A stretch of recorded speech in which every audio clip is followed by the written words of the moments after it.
आज हम एक नया टॉपिक पढ़ेंगे, सिंपल इंटरेस्ट यानी साधारण ब्याज।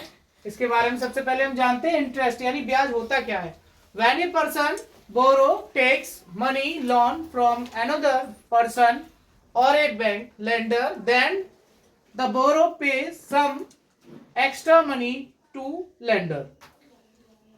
The additional money paid by the borrower to the lender for having used his or her money is called interest. यानी जब कोई भी ऋणदाता, कोई व्यक्ति किसी दूसरे व्यक्ति से कुछ धन अपनी आवश्यकता के लिए उधार लेता है और उस धन को उधार देने के बाद कुछ एक्स्ट्रा अमाउंट जो देता है रिटर्न में, वही क्या कहलाता है? इंटरेस्ट यानी ब्याज। सो इंटरेस्ट में be classified into two type, यानी जो इंटरेस्ट यानी ब्याज को हम दो टाइप में क्या करते हैं? क्लासिफाई करते हैं। पहला आपका दिया है सिंपल इंटरेस्ट, जो कि आज का हमारा टॉपिक है, और दूसरा है कंपाउंड इंटरेस्ट, जो हम नेक्स्ट वीडियो में देखेंगे।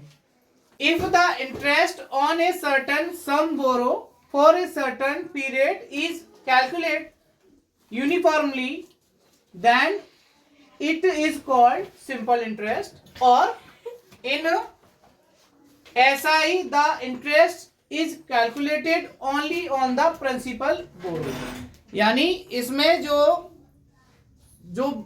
सिंपल इंटरेस्ट होता है, चाहे वो हम 1 साल के लिए लें, चाहे हम 2 साल के लिए लें, चाहे 10 साल के लिए, जो हमने अमाउंट लिया था उसी पे केवल इंटरेस्ट बनता है। अगर मान लीजिए आपने 10,000 रुपये लिए तो 1 साल का ब्याज 10,000 रुपये ही लगेगा, अगली 1 साल का ब्याज वो भी 10,000 रुपये ही लगेगा, और उससे अगली 1 साल की बात करेंगे तो उसमें भी 10,000 रुपये ही इंटरेस्ट लगेगा। तो ये कहलाता है हमारा सिंपल इंटरेस्ट, यानी जो इंटरेस्ट है केवल जो प्रिंसिपल अमाउंट होता है उस पे ही लगता है। अब देखिए एसआई को हम बोलेंगे simple interest, P for principal, R for rate, और टी फॉर टाइम, और ए फॉर अमाउंट। इसको थोड़ा आप समझ लें। सिंपल इंटरेस्ट जैसे मैंने अभी आपको एक्सप्लेन कर दिया।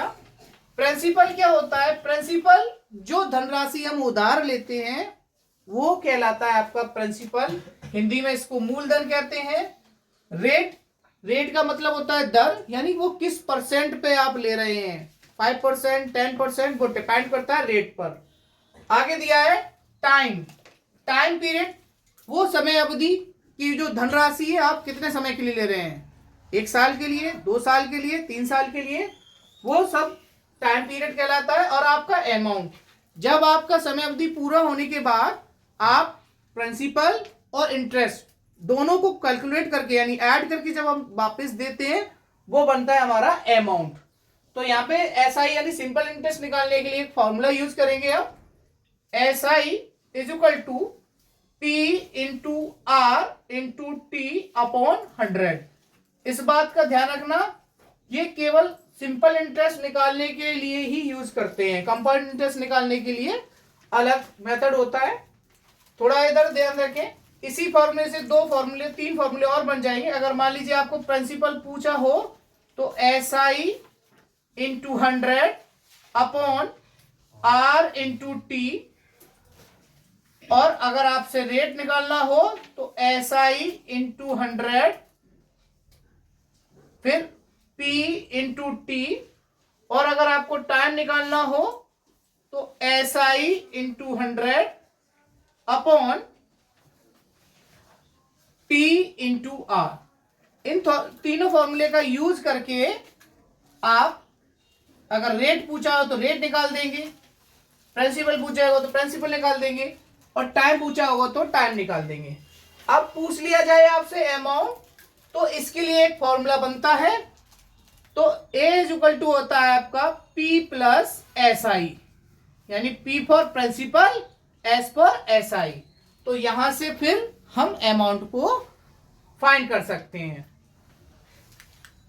Find the amount if principal equal rupees 100 and rate is a 3% per annum and time duration जो दे रखा है वो 2 years। ठीक है, तो सबसे पहले हमें क्या फाइंड करना है, ये देखना है अमाउंट इज इक्वल टू, मैंने आपको फॉर्मूला बताया था कि P प्लस SI। सो सबसे पहले हम क्या करेंगे, यहाँ पे भाई प्रिंसिपल दे रखा है लेकिन SI नहीं है, तो SI हम फाइंड करेंगे। SI का फॉर्मूला बताया था, SI is equal to P into R into T upon 100।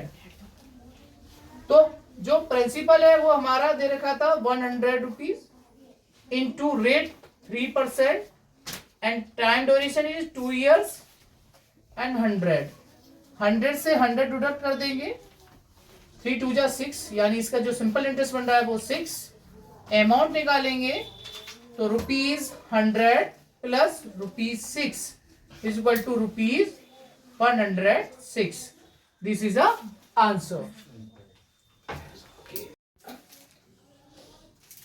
Find the time when P is equal to ₹10,000 and rate 18% per annum and SI is equal to 12,000।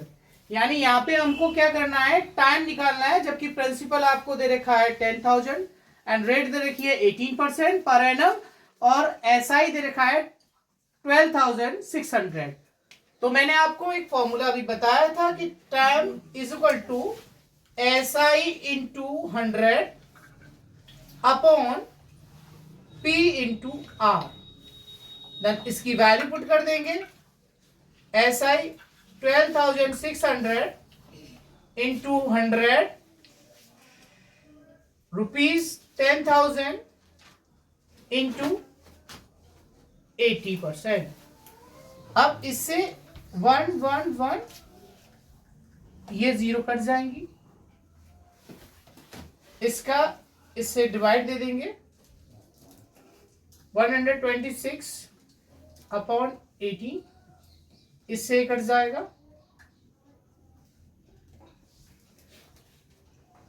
7 time 18 7 या 126 होता है years. तो हमारा जो time निकल के आया वो 7 years। Find the SI if P is equal to ₹600 and rate 5% per annum and time duration is a 4 month। तो हम सबसे पहले क्या करेंगे, यहाँ पे जो मंथ दिया है इसको ईयर में कन्वर्ट कर लेंगे। सो हम जानते हैं भाई यहाँ पे टाइम जो दे रखा है 4 मंथ दिया है और इसको ईयर में कन्वर्ट करने के लिए हम 12 से डिवाइड कर देंगे, तो ये बन जाएगा ईयर्स। सो अब फॉर्मूला लगाएंगे हम SI का, SI is equal to P into R into T upon 100। Value रख देंगे,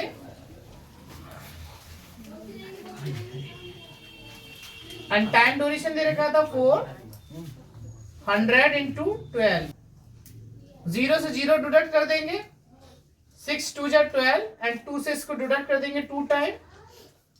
आपका जो निकल के आया SI वो निकल आया 10 रुपीज।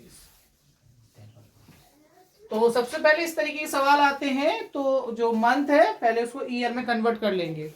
आशा करता हूँ आपको वीडियो अच्छी लगी होगी। पढ़ो लिखो जस्ट डू इट करो और कृपया मेरे चैनल को सब्सक्राइब करो।